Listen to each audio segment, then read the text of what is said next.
Hi, well, I'm in this stunning location and considering how I can get connected in under 5 minutes. Connected, that state where you just know that you're really one with yourself, feeling empowered, strong, free, complete, or just really immersed in the beauty of life. So in a place like this, I thought, whoa, what better topic to talk about? So here we are. How do I make connectedness something that is exciting and a thrill? In a place like this, it's pretty easy, but what about at home? What about after a long day at work, or stressed from whatever's been going on, or just plain tired? So let's have a go and see what we can do. My approach to getting connected is a simple formula. It starts with noticing what condition I'm in and doing something about it. And if it's an unpleasant or a slightly discomforting condition, such as a bit stressed, tired, overactive, or just a little bit anxious, or whatever it might be, I do something to clear that condition. Then take myself to heart or ajna, to heart or deep inner purpose consciousness, and from there find something that entrances my consciousness, enabling me to go, whoa, that's where I want to be. Because the mind, it's not really difficult to meditate. So, people talk about, my mind's going everywhere, I could never meditate.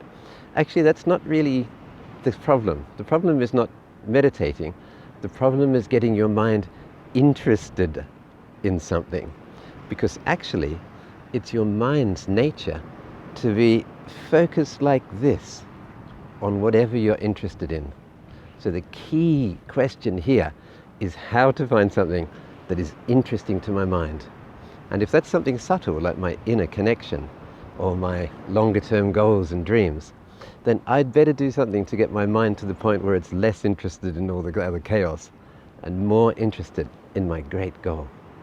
So let's see what we can do with this formula. Clear the condition, anchor yourself in heart or ajna consciousness, and then from there find a quality or a state of being that entrances your mind. So what conditions could we have? I mean, a common one is stress, isn't it? Stress. Too much going on, overwhelm, all the rest of it. Let's take the kind of stress where I'm a bit overactive or a little bit overwrought and I just need to do something. With that, I would do some vigorous exercise. I might even try a bit of yoga dance. I might try the figure of 8 movement like this with dynamic energy and movement, and I'd take it all through the space around me. And then I'd gradually make it less and less and less until I felt a little bit more inside myself again. And from there, I might move into, say, the first half of EBR 3, or maybe the Earth sequence. But in either case, I'd be aiming to get back into my heart. In the first half of EBR 3, you can pause at the archer. But when doing the archer, I would let the arrow be driven by my heart. In fact, I might even let the arrow move by itself, so that I feel that over there in the direction I'm pointing is a transcendent goal, but the process to getting there is being driven by the whole of the sea of life. If I was doing the Earth sequence, my movements would be slow and bright, open and contemplative. And when I did the final movement down and then coming up in the forward bend and expanding my arms outwards, I would enfold the whole of planet Earth in stillness and in the wonder of what's possible when you really allow yourself to stop. From there, I'm getting pretty connected. I can feel it already, it's great. I would then go on to find something that for me is really important. And then I might use, if it's a goal or some quality I want to have in me, more than what I've got at the moment, then I would use the salutation to the 4 directions. That beautiful movement where you take your quality around and fill the whole of your awareness with this quality, and then draw it in beautifully, magically into your heart. And with this, I'm starting to get my mind entranced. I might have to do that over and over again. And maybe I might lose the plot while I'm doing it. I might even have to repeat the cycle I've just said. So can you see? Clear the condition, get yourself to heart or deep awareness consciousness, and then take a quality that you would like to have and enshrine it into your consciousness. And the same applies for whatever condition you might find yourself in. If you are anxious, you want to do something that makes your breathing even, in and out breath even.